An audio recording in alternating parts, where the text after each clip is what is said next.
നമസ്കാരം, എൻ്റെ പേര് സുധീർ. ഞാൻ മഹാരാജാസിലെ ബയോളജി അധ്യാപകനാണ്. ഞാനിവിടെ 16 വർഷമായിട്ട് ഞാൻ ട്യൂഷൻ ഫീൽഡിൽ അധ്യാപനം നടത്തുന്നുണ്ട്. അപ്പോൾ നമ്മുടെ ബയോളജി ക്ലാസ്സിനെ കുറിച്ചാണ്. ഇപ്പോൾ +1 നമുക്ക് ബയോളജി മൊത്തം 22 പാഠങ്ങളാണ് നമുക്ക് പഠിക്കാനുള്ളത്. ബോട്ടണിയിലെ 11 പാഠങ്ങളും സുവോളജിയിലെ 11 പാഠങ്ങളുമായിട്ട് 22 പാഠങ്ങളാണ് നമുക്ക് പഠിക്കാനുള്ളത്. ഈ 22 പാഠങ്ങൾ എല്ലാം ലെങ്തി ആയിട്ടുള്ള പാഠങ്ങൾ തന്നെയാണ്. പക്ഷേ ബയോളജി പഠിക്കുമ്പോഴെന്ന് പറഞ്ഞാൽ നമ്മൾ ആദ്യത്തെ പാഠത്തിൽ തന്നെ അങ്ങനെയാണ് പഠിക്കുക. വളരെ സിസ്റ്റമാറ്റിക്കായിട്ട് പഠിച്ചു കഴിഞ്ഞാൽ വളരെ ഈസി ആയിട്ട് പഠിച്ചെടുക്കാൻ പറ്റുന്നൊരു സബ്ജക്റ്റാണ് ബയോളജി. അപ്പോൾ നിങ്ങൾ പഠിക്കുമ്പോൾ ഇപ്പം എൻ്റെ ക്ലാസ്സിലിരിക്കുമ്പോൾ തന്നെ നിങ്ങൾ ഞാൻ പഠിപ്പിക്കുന്ന പാഠങ്ങളുടെ ഇമ്പോർട്ടൻ്റ് ആയിട്ടുള്ള കാര്യങ്ങൾ എഴുതിയെടുക്കുന്നതിന് വേണ്ടിയിട്ട് ഒരു നോട്ട്ബുക്കും പേനയൊക്കെ ആയി സെറ്റ് ചെയ്തിരിക്കുക. അപ്പോൾ നമുക്ക് ക്ലാസ്സിലേക്ക് കിടക്കാം. ആദ്യം ഞാൻ സുവോളജി പാർട്ടാണ് എടുക്കാൻ പോകുന്നത്. സുവോളജിയിൽ ഞാൻ നേരത്തെ പറഞ്ഞു 11 പാഠങ്ങളുണ്ട്. ആദ്യത്തെ പാഠം കുറച്ച് ഷോർട്ടായിട്ടുള്ള പാഠമാണ്. അത് കഴിഞ്ഞിട്ടുള്ള പാഠങ്ങളൊക്കെ അല്പം ലെങ്തിയാണ്. ഞാൻ പറഞ്ഞതുപോലെ സിസ്റ്റമാറ്റിക്കായിട്ട് തന്നെ പഠിക്കാനായിട്ട് ഇരിക്കുക. അപ്പം ആദ്യത്തെ പാഠം നമ്മൾ പഠിക്കാൻ പോകുന്നത് ലിവിങ് വേൾഡ് എന്ന് പറയുന്ന പാഠമാണ്. The living world. എന്താണ് ലിവിങ് വേൾഡ് എന്ന് പറഞ്ഞാൽ, നമ്മൾ ഇതിൻ്റെ ചെറിയ പാർട്ടുകൾ കഴിഞ്ഞ ക്ലാസ്സുകളിലൊക്കെ നമ്മൾ പഠിച്ചിട്ടുണ്ടാകും. 10ാം ക്ലാസ്സിൽ 9-ലൊക്കെ നമ്മളിതിൻ്റെ ചെറിയ പാർട്ടുകളായിട്ട് പഠിച്ചിട്ടുണ്ട്. ഇതിനകത്ത് നമ്മൾ ജീവിവർഗത്തിനെ കുറിച്ച്, നമ്മുടെ ജന്തുലോകം എങ്ങനെയാണ്, അതിനകത്ത് ജീവികൾ എങ്ങനെയൊക്കെയാണ്, ആ ജീവികൾ എങ്ങനെയാണ് അതിനെ നമ്മൾ തരംതിരിച്ചിരിക്കുന്നത്, അവർക്ക് എങ്ങനെയാണ് നമ്മൾ പേര് കൊടുത്തിരിക്കുന്നത്, ഇങ്ങനെയുള്ള കാര്യങ്ങളൊക്കെയാണ് നമ്മൾ ഇതിനകത്ത് ഡീറ്റെയിൽ ആയിട്ട് പഠിക്കുന്നത്.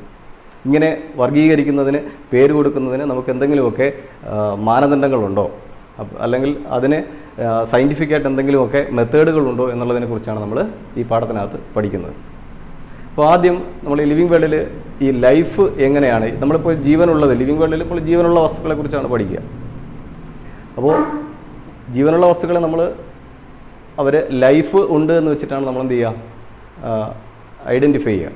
എന്താണ് ലൈഫ് എന്ന് പറഞ്ഞാൽ, ലൈഫിനെ നമ്മൾ സയൻറ്റിഫിക്കായിട്ട് ഡിഫൈൻ ചെയ്യുന്നത് അതൊരു മോളിക്യൂൾസിൻ്റെ ഓർഗനൈസേഷനാണ്.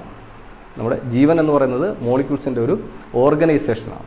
ആ മോളിക്യൂൾസ് തമ്മിൽ ഇൻ്ററാക്റ്റ് ചെയ്യുമ്പോൾ ആ ഇൻ്ററാക്ഷൻ്റെ ഫലമായിട്ട് എന്ത് ചെയ്യുന്നു, ആ ജീവികൾക്ക് അവരുടെ ആക്ടിവിറ്റീസ് നടത്തുന്നതിന് വേണ്ടിയിട്ടുള്ള ഒരു എനർജി കിട്ടുന്നുണ്ട്.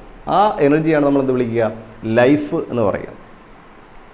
അപ്പോൾ ഇതാണ് ലൈഫിൻ്റെ പ്രത്യേകത. അപ്പോൾ നമ്മൾ ലിവിങ് ഓർഗാനിസംസിന് നമ്മൾ ചെറിയ ക്ലാസ്സുകളിൽ പഠിച്ചിട്ടുള്ളത്, ലിവിങ് ഓർഗാനിസംസിന് ഒരുപാട് പ്രത്യേകതകളുണ്ട് when compared to the non living substances. അത് നമ്മൾ പഠിച്ചിട്ടുള്ളത് ആർക്കെങ്കിലും പറയാമോ? അങ്ങനത്തെ എന്തൊക്കെ പ്രത്യേകതകളാണ് ജീവനുള്ള അല്ലെങ്കിൽ ലിവിങ് ഓർഗാനിസത്തിനുള്ള പ്രത്യേകതകൾ? നമ്മൾ പഠിച്ചിട്ടുള്ളത്, ജീവനുള്ളവ ശ്വസിക്കുന്നു, ജീവനുള്ളവ സഞ്ചരിക്കുന്നു, ജീവനുള്ളവ ചലിക്കുന്നു, ഇങ്ങനെ പറഞ്ഞിട്ട് നമ്മൾ കുറേ പാർട്ടുകൾ പഠിച്ചിട്ടുണ്ട്, കുറേ കാര്യങ്ങൾ പഠിച്ചിട്ടുണ്ട്. ഇങ്ങനെ പഠിക്കുന്ന പ്രത്യേകതകളെ ഞാൻ ഇനി 2 ഗ്രൂപ്പുകൾ, അങ്ങനെയുള്ള ക്യാരക്ടേഴ്സ്, ലിവിങ് ഓർഗാനിസത്തിൻ്റെതെന്ന് പറയപ്പെടുന്ന ക്യാരക്ടേഴ്സിനെ ഞാൻ 2ആയിട്ട് തരംതിരിക്കുകയാണ്. അത് പറയുന്നതിന് മുമ്പ് ഈ ക്യാരക്ടേഴ്സിനെ ഞാൻ മൊത്തം നമുക്ക് പ്രധാനപ്പെട്ട ഈ ലിവിങ് ഓർഗാനിസം ഞാൻ ഈ പറഞ്ഞ ശ്വസിക്കുന്നു, സഞ്ചരിക്കുന്നു, റീപ്രൊഡക്ഷൻ നടത്തുന്നു, അവർ ചലിക്കുന്നു, ഇങ്ങനെ കുറേ പ്രത്യേകതകൾ പറഞ്ഞു. ഈ പ്രത്യേകതകളെല്ലാം കൂടെ ഞാൻ ആദ്യം ലിസ്റ്റ് ഔട്ട് ചെയ്യാം. അതിനകത്തുള്ള പ്രധാനപ്പെട്ട പ്രത്യേകതകൾ ഞാൻ ലിസ്റ്റ് ഔട്ട് ചെയ്യാൻ പോവുകയാണ്. അത് ഇതിൻ്റെ ക്യാരക്ടേഴ്സ് എന്ന് പറഞ്ഞിട്ട്, ലിവിങ് ഓർഗാനിസത്തിൻ്റെ ക്യാരക്ടേഴ്സ്. അതിൽ ഒന്നാമത്തത് ഗ്രോത്ത് ഒരു പ്രധാനപ്പെട്ട ഒരു പ്രത്യേകതയാണ്. ഗ്രോത്ത് ലിവിങ് ഓർഗാനിസത്തിൻ്റെ ഒരു പ്രധാനപ്പെട്ട പ്രത്യേകതയാണ്. അവർ വളരുന്നു എന്ന് പറയുന്നത്. 2,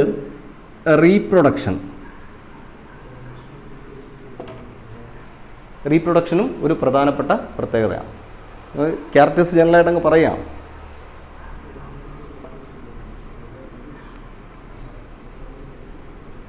ഇവരുടെ കോൺഷ്യസ്നെസ് എന്ന് പറയുന്ന ഒരു പ്രത്യേകതയാണ്. കോൺഷ്യസ്നെസ്. 4മതൊരു പ്രത്യേകത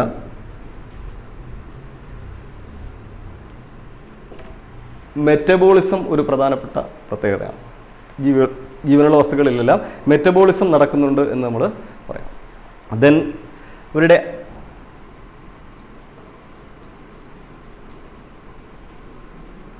ഓക്കെ അഡാപ്റ്റേഷൻ എന്ന് പറയുന്നത് വേറൊരു പ്രത്യേകത. അഡാപ്റ്റേഷൻ,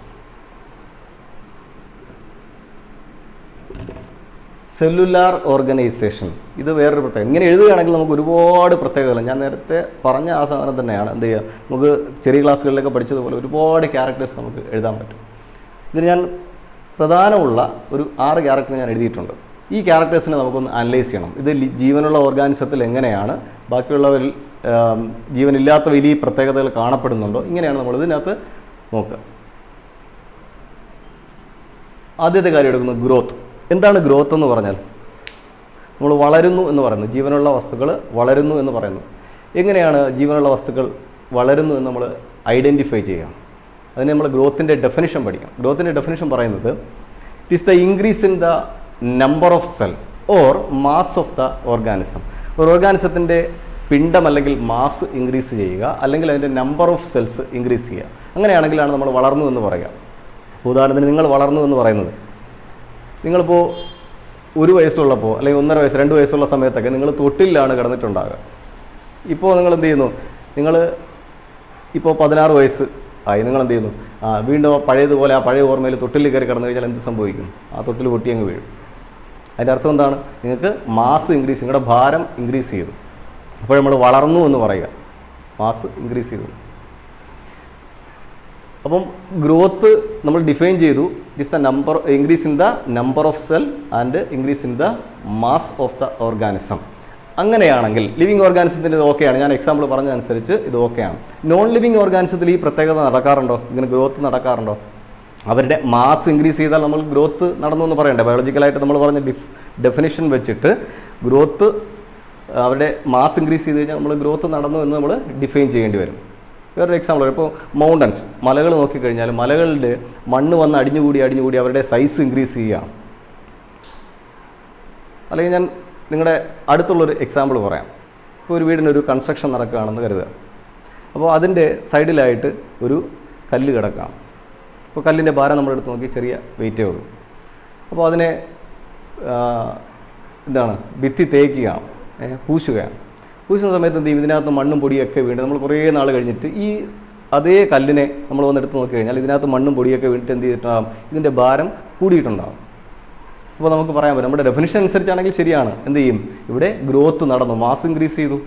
പക്ഷേ കല്ല് ഒരു ജീവനുള്ള വസ്തു ആണോ? അല്ല എന്ന് നമ്മൾ പറയും. അപ്പോൾ ഈ ഗ്രോത്ത് നമ്മൾ എവിടെയും ഡിഫൈൻ ചെയ്തു.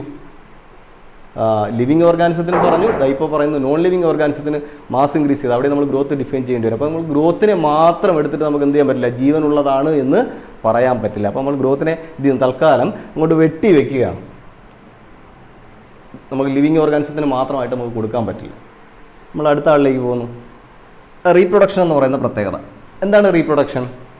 റീപ്രൊഡക്ഷൻ എന്ന് പറയുന്നത് ഒരു ഓർഗാനിസം അതിൻ്റെ കുഞ്ഞുങ്ങളെ ഉൽപ്പാദിപ്പിക്കുന്ന പ്രക്രിയയാണ് നമ്മൾ എന്ത് വിളിക്കുക? റീപ്രൊഡക്ഷൻ. ഞാൻ ഈ പറയുന്ന കാര്യങ്ങളെല്ലാം ഇവിടെ തൊട്ടുള്ള പോയിന്റുകളെല്ലാം കൃത്യമായിട്ട് നോട്ട് ചെയ്ത് പോകണം. ഇത് ഭയങ്കര ഇമ്പോർട്ടൻ്റ് ആയിട്ടുള്ളൊരു പോർഷൻ അല്ല, ആദ്യമേ അത് പറയാം. ഇത് ഭയങ്കര ഇമ്പോർട്ടൻ്റ് ആയിട്ടുള്ളൊരു പോർഷൻ അല്ല. പക്ഷേ ഇതിനകത്തുനിന്ന് ഈ 2 പാർട്ടുകൾ വെച്ചിട്ട് നിങ്ങൾക്ക് എന്ത് ചെയ്യും? പരീക്ഷ ഈ ക്വസ്റ്റ്യൻ ചോദിച്ചുകൊണ്ടിരിക്കുന്ന പാർട്ടാണ്. അതുകൊണ്ടാണ് ഞാൻ പറഞ്ഞത് ഇത് എന്താണ് ലിവിങ് ഓർഗാനിസത്തിൻ്റെ ക്യാരക്ടർ നമ്മൾ ഈ പാഠം പഠിച്ച് കഴിയുമ്പോൾ ക്ലിയർ ആയിട്ട് നമുക്ക് മനസ്സിലായിട്ടുണ്ടാവണം. അപ്പം ഈ റീപ്രൊഡക്ഷൻ്റെ കാര്യത്തിലേക്ക് വരിക. റീപ്രൊഡക്ഷൻ എന്ന് പറഞ്ഞാൽ ഒരു ഓർഗാനിസം അതിൻ്റെ ഓസ്പ്രിങ്സിനെ അല്ലെങ്കിൽ കുഞ്ഞുങ്ങളെ ഉൽപ്പാദിപ്പിക്കുന്ന പ്രക്രിയയാണ് നമ്മൾ എന്ത് വിളിക്കുക? റീപ്രൊഡക്ഷൻ എന്ന് പറയുക. അപ്പോൾ റീപ്രൊഡക്ഷൻ ഒരു പെക്യൂലിയർ ആയിട്ട് ഒരു ലിവിങ് ഓർഗാനിസത്തിന് ഉള്ള ക്യാരക്ടറാണ് നമ്മൾ ഡിഫൈൻ ചെയ്തു. ലിവിങ് ഓർഗാനിസംസ് ഒക്കെ റീപ്രൊഡ്യൂസ് ചെയ്യുമെന്നാണ് നമ്മളിപ്പോൾ തൽക്കാലം പഠിച്ചു വെച്ചേക്കുന്നത്. അങ്ങനെയാണെങ്കിൽ എല്ലാ ലിവിങ് ഓർഗാനിസംസും റീപ്രൊഡ്യൂസ് ചെയ്യുമോ? എല്ലാ ലിവിങ് ഓർഗാനിസംസും റീപ്രൊഡ്യൂസ് ചെയ്യാൻ പറ്റില്ല. അല്ലെങ്കിൽ ലിവിങ് ഓർഗാനിസംസ് റീപ്രൊഡ്യൂസ് ചെയ്യുന്നവരെല്ലാം ലിവിങ് ഓർഗാനിസംസ് ആണെന്ന് നമുക്ക് ഡിഫൈൻ ചെയ്യാൻ പറ്റുമോ? റീപ്രൊഡക്ഷൻ ഒരു ക്യാരക്ടറായിട്ട് എടുത്തു കഴിഞ്ഞാൽ അതിന് ലിവിങ്ങിന് മാത്രമായിട്ട് നമുക്ക് കൊടുക്കാൻ പറ്റുമോ എന്നാണ് എൻ്റെ ചോദ്യം. ഒരു ഉദാഹരണം, ഇപ്പോൾ നിങ്ങളുടെ വീട്ടിനടുത്തൊക്കെ അല്ലെങ്കിൽ അയൽവാസികളോ ഇവിടെ നിങ്ങളുടെ നാട്ടിലൊക്കെ ഉണ്ടാകും. കുഞ്ഞുങ്ങളില്ലാത്ത ദമ്പതിമാരുണ്ടാവും, ഭാര്യ ഭർത്താക്കന്മാരുണ്ടാവും. അപ്പോൾ അവർക്ക് കുഞ്ഞുങ്ങളില്ല, അവർ റീപ്രൊഡക്ഷൻ നടത്തിയില്ല. അവർക്ക് എന്തെങ്കിലും അവരുടെ ബോഡിയിലുള്ള പ്രത്യേകതകൾ കാരണം അവർക്ക് ബീജോത്പാദനം നടക്കാതെയോ അങ്ങനെ എന്തെങ്കിലും കാരണം കൊണ്ട് എന്ത് ചെയ്യുന്നില്ല, അവിടെ അവർക്ക് കുട്ടികളുണ്ടാകുന്നില്ല. അവർക്ക് കുട്ടികളില്ല എന്നുള്ള കാരണം വെച്ചിട്ട് നമുക്കവരെ നോൺ ലിവിങ് ഓർഗാനിസം എന്ന് പറയാൻ പറ്റുമോ? നിങ്ങൾക്ക് ഞാൻ പഠിച്ച ബയോളജി അനുസരിച്ച് റീപ്രൊഡക്ഷൻ നടത്തുന്ന ഓർഗാനിസംസ് ഒക്കെ ലിവിങ് ഓർഗാനിസംസ് ആണ്. നിങ്ങൾ റീപ്രൊഡക്ഷൻ നടത്തുന്നില്ല, അതുകൊണ്ട് നിങ്ങൾ ചത്തതാണ് എന്ന് നമ്മൾ പറയാൻ പറ്റുമോ? ഡെഡാണെന്ന് പറയാൻ പറ്റുമോ? പറയാൻ പറ്റും. അപ്പോൾ ഇത് ലിവിങ് ഇവിടെ നേരത്തെ പറഞ്ഞ ഡെഫിനിഷൻ്റെ ഗ്രോത്തിൻ്റെ ഡെഫിനിഷൻ നേരെ ഒരു ആൾട്ടർനേറ്റ് ചെയ്തൊരു സാധനമാണ് നമ്മളിവിടെ പറയുക. റീപ്രൊഡക്ഷന് ഡെഫിനിഷനായിട്ട് കൊടുക്കുക. അതായത് റീപ്രൊഡക്ഷൻ നടത്തുന്ന ലിവിങ് ഓർഗാനിസംസ് റീപ്രൊഡക്ഷൻ നടത്താറുണ്ട്. എന്നാൽ റീപ്രൊഡക്ഷൻ നടത്താത്തവർ നോൺ ലിവിങ് ആണെന്ന് നമുക്ക് പറയാൻ പറ്റില്ല. അതാണ് ഇവിടുത്തെ പ്രത്യേകത. അപ്പോൾ റീപ്രൊഡക്ഷനെ നമുക്ക് എന്ത് ചെയ്യാൻ പറ്റില്ല? ഒരു പ്രധാനപ്പെട്ട ഒരു ക്യാരക്ടറായിട്ട് നമുക്കിവിടെ ഡിഫൈൻ ചെയ്യാൻ പറ്റില്ല. ഞാൻ അതിനെയും വെട്ടി. ഈ രണ്ട് കാര്യങ്ങളൊന്ന് ശ്രദ്ധിച്ചേ, ഗ്രോത്ത് ആൻഡ് റീപ്രൊഡക്ഷൻ. ഈ രണ്ട് character it is not peculiar for the living organism, അല്ലെങ്കിൽ നമുക്ക് അതിന് മാത്രം സ്പെസിഫിക് ആയിട്ട് നമുക്ക് കൊടുക്കാൻ പറ്റാത്തത് കൊണ്ട് ഈ രണ്ട് ക്യാരക്ടേഴ്സിനെ നമ്മൾ വിളിക്കുന്ന പേര് നോൺ ഡിഫൈനിങ് ക്യാരക്ടേഴ്സ് എന്നാണ് പറയുക. ഓർത്ത് വെച്ചോളണം, നോൺ ഡിഫൈനിങ് ക്യാരക്ടേഴ്സ്. ഗ്രോത്തും റീപ്രൊഡക്ഷൻ നോൺ ഡിഫൈനിങ് ക്യാരക്ടേഴ്സ് ആണ്. ക്ലിയർ ആണല്ലോ? എന്തുകൊണ്ടാണ് ഗ്രോത്തും റീപ്രൊഡക്ഷൻ നോൺ ഡിഫൈനിങ് ക്യാരക്ടർ എന്നുള്ളതാണ് ഈ പാർട്ടിനകത്തുള്ള പരീക്ഷയ്ക്കുള്ള ക്വസ്റ്റ്യൻ. പഠിച്ചല്ലോ. നമ്മളിനി അടുത്ത ബാക്കി എഴുതി വെച്ചേക്കുന്ന ക്യാരക്ടേഴ്സിലേക്ക് പോകാം. എന്താണ് കോൺഷ്യസ്നെസ് എന്ന് പറഞ്ഞാൽ? നമ്മുടെ ബോധം, അല്ലെങ്കിൽ അതിൻ്റെ ഡെഫിനിഷൻ ഞാൻ പറഞ്ഞുതരാം. കോൺഷ്യസ്നെസ് എന്ന് പറഞ്ഞാൽ it is the ability to sense or respond. ഒരു ഓർഗാനിസത്തിന് അതിന് ചുറ്റുപാട് എന്തെങ്കിലും മാറ്റങ്ങൾ ഉണ്ടായിക്കഴിഞ്ഞാൽ അതിനെ സെൻസ് ചെയ്യാനോ അതിനെ തിരിച്ചറിയാനോ അതിനെതിരെ റെസ്പോണ്ട് ചെയ്യാനോ അതിനെതിരെ പ്രവർത്തിക്കാനോ അതിനനുസരിച്ച് പ്രവർത്തിക്കാനോ പറ്റുന്ന ആ കഴിവിനെയാണ് നമ്മളെന്ത് വിളിക്കുക? കോൺഷ്യസ്നെസ് എന്ന് പറയാം. ജീവനുള്ള വസ്തുക്കൾക്ക് കോൺഷ്യസ്നെസ് ഉണ്ടാകണം. നോൺ ലിവിങ്ങിനുണ്ടോ എന്നുള്ളതാണ് നമ്മുടെ അടുത്ത ചോദ്യം. ഇപ്പം എന്നെ ഒരു ചൂടുള്ളൊരു വസ്തു എടുത്തിട്ട് എൻ്റെ കയ്യിലേക്ക് തൊട്ടു, ഞാൻ പെട്ടെന്ന് കൈവലിക്കും. എന്തുകൊണ്ട്? എനിക്കത് സെൻസ് ചെയ്യാൻ പറ്റിയതുകൊണ്ടാണ്. അപ്പോൾ ഈ കോൺഷ്യസ്നെസ് എന്ന് പറയുന്നത് ഒരു പ്രധാനപ്പെട്ട പ്രത്യേകത. ഇത് നോൺ ലിവിങ് സബ്സ്റ്റൻസുകൾ ഈ പ്രക്രിയ ചെയ്യുമോ? ഇപ്പോൾ ഞാനൊരു കല്ലിനെ എടുത്തുകൊണ്ട് വന്നിട്ട് അതിനകത്ത് ചൂട് വെച്ച് കൊടുക്കണം, കല്ല് ഓടി മാറിക്കളയും. ഞങ്ങൾ അതിനകത്ത് എന്തെങ്കിലും മാറ്റങ്ങൾ നടക്കും? ഒന്നുമില്ല. അപ്പം കോൺഷ്യസ്നെസ് എന്ന് പറയുന്നത് ലിവിങ് ഓർഗാനിസത്തിന് മാത്രമുള്ള ക്യാരക്ടറാണ്. ഇവിടെ ഞാനൊരു തിരിച്ചങ്ങോട്ടൊരു ചോദ്യം ചോദിക്കാം. നമ്മളിത് പഠിച്ചതല്ല, റെസ്പോണ്ട് ചെയ്യാൻ പറ്റുന്ന സെൻസ് ചെയ്യാൻ പറ്റുന്ന ഓർഗാനിസത്തിൻ്റെ കഴിവാണ് കോൺഷ്യസ്നെസ് എങ്കിൽ ഒരാൾ കോമാ സ്റ്റേജിൽ കിടക്കും. നമ്മൾ സിനിമയിലൊക്കെ കണ്ടിട്ടുണ്ടാകും, ചന്ദ്രലേഖ സിനിമയിലൊക്കെ കണ്ടിട്ടുണ്ടാകും. ഇങ്ങനെ നായിക ഇങ്ങനെ വടിയായിട്ട് കിടക്കുന്നത്, അവർ ചുറ്റും ആളുകൾ വരുന്നതൊന്നും അറിയുന്നില്ല, ഡോക്ടർമാർ വരുന്നത് അറിയുന്നില്ല, ബന്ധുക്കൾ വരുന്നത് അറിയുന്നില്ല, ഒന്നും അറിയുന്നില്ല. അങ്ങനെ കോമാ സ്റ്റേജിൽ കിടക്കുന്ന ആളുകളുണ്ടാകും. അത് പ്രത്യേകിച്ച് ഒരു ഫംഗ്ഷനും അതിനകത്ത് നടക്കുന്നതായിട്ട് നമുക്ക് ഫീൽ ചെയ്യില്ല. അങ്ങനെ ഉണ്ടെങ്കിൽ കോമാ സ്റ്റേജിൽ കിടക്കുന്ന ആൾ ഒന്നിനകത്തും റെസ്പോണ്ട് ചെയ്യുന്നില്ല, സെൻസ് ചെയ്യുന്നില്ല, ഇറ്റ് മീൻസ് നിങ്ങൾ എന്നിട്ട് അയാൾക്കൊരു അടി കൊടുക്കുന്നു, അയാൾ എഴുന്നേറ്റ് ഓടുകയൊന്നുമില്ല. അപ്പോൾ നമ്മൾ പറയുമോ അയാൾ ഡെഡാണെന്ന്? കോമാ സ്റ്റേജിൽ കിടക്കുന്ന ആൾ ഡെഡാണെന്ന് പറയൂ? അങ്ങനെ പറയാൻ പറ്റില്ല. അതെന്തുകൊണ്ട് പറയില്ല? പറയാൻ പറ്റാത്തതിൻ്റെ കാര്യം, ഇയാൾ കോമാ സ്റ്റേജിൽ കിടക്കുമ്പോൾ തന്നെ ആ ഡോക്ടർമാർ ഒരുപാട് മെഡിസിൻസ്, ഇഞ്ചക്ഷൻസൊക്കെ കൊടുക്കാറുണ്ട്. ഇഞ്ചക്ഷൻസൊക്കെ ചെല്ലുന്ന സമയത്ത് എന്ത് ചെയ്യും? ഇദ്ദേഹത്തിൻ്റെ അകത്ത് എന്ത് ചെയ്യും? പ്രവർത്തനങ്ങൾ നടക്കുന്നുണ്ട്. അതിനനുസരിച്ച് അകത്ത് മാറ്റങ്ങൾ നടക്കുമ്പോൾ വെളിയിലുള്ള മാറ്റങ്ങളാണ് നമുക്ക് കാണാൻ പറ്റാതെ വരിക. അകത്ത് ഒരുപാട് മാറ്റങ്ങൾ നടക്കുന്നുണ്ടാകും. അപ്പോൾ അയാൾ ലിവിങ് അല്ലേ? അതാണ് കോൺഷ്യസ്നെസ്സിൻ്റെ പ്രത്യേകത. ക്ലിയർ ആണ്?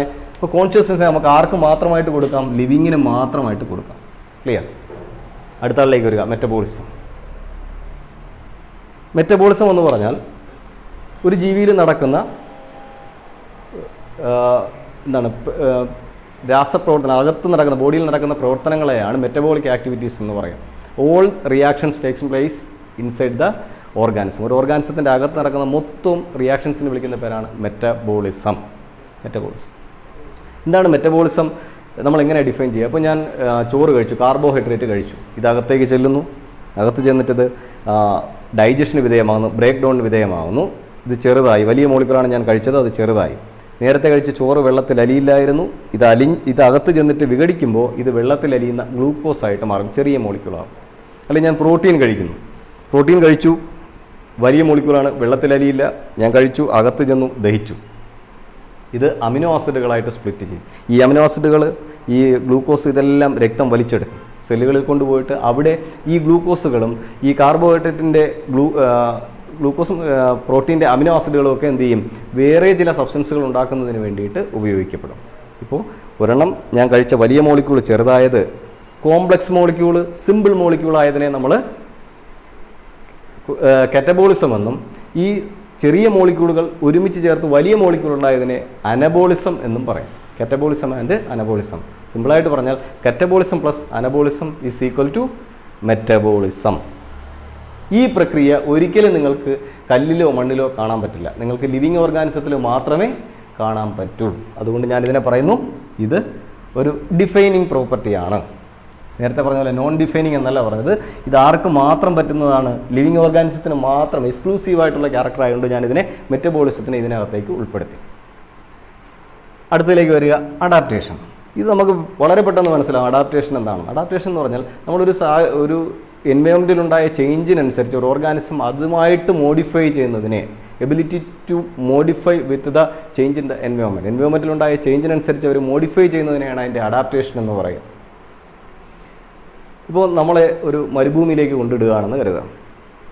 അപ്പോൾ അവിടെ ചെല്ലുന്ന സമയത്ത് ഭയങ്കര ചൂടാണ്. നമുക്ക് വെള്ളം ഇങ്ങനെ നമ്മുടെ കേരളത്തിലുണ്ടായിരുന്ന അവസ്ഥയിലല്ല. കേരളത്തിലുണ്ടായിരുന്നപ്പം ഇഷ്ടംപോലെ വെള്ളം നമ്മുടെ ശരീരത്തിൽ നഷ്ടപ്പെട്ട് കഴിഞ്ഞാൽ നമുക്ക് വീണ്ടും അതിനെ അങ്ങോട്ട് റീപ്ലേസ് ചെയ്ത് കൊടുക്കാൻ പറ്റും. പക്ഷേ ഇത് നമ്മൾ മരുഭൂമിയിൽ ചെന്ന് അവിടെ വെള്ളം കിട്ടാനുള്ള ദൗർലഭ്യമുണ്ട്.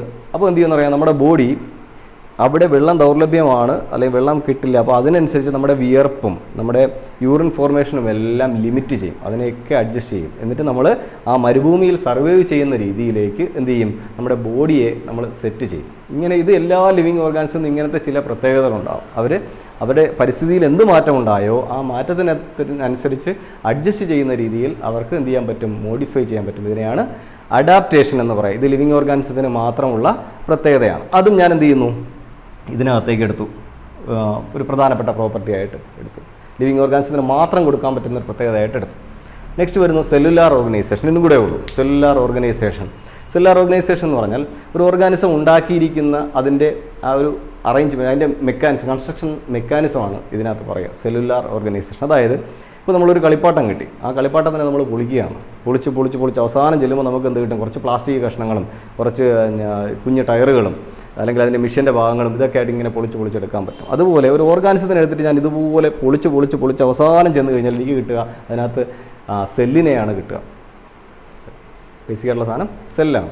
ഈ സെല്ലുകൾ കൂടിച്ചേർന്നിട്ട് എന്ത് ചെയ്യും, കോശങ്ങൾ കൂടിച്ചേർന്നിട്ട് ടിഷ്യൂസ് ഉണ്ടാകും, കലകളുണ്ടാകും. ഒരേപോലത്തെ സെല്ലുകളെ കൂട്ടിച്ചേർത്ത് ടിഷ്യൂസ് ഉണ്ടാകും. ടിഷ്യൂസ് കൂടിച്ചേർന്നിട്ട് എന്ത് ചെയ്യും, കുറേ ടിഷ്യൂസിനെ ഒരുമിച്ച് ചേർത്തിട്ട് അതിനെ നമ്മൾ ഓർഗൻസ് ഉണ്ടാക്കിയെടുക്കും. ഇപ്പോൾ ഉദാഹരണത്തിന് എൻ്റെ ഓർഗനാണ് ഈ കൈ.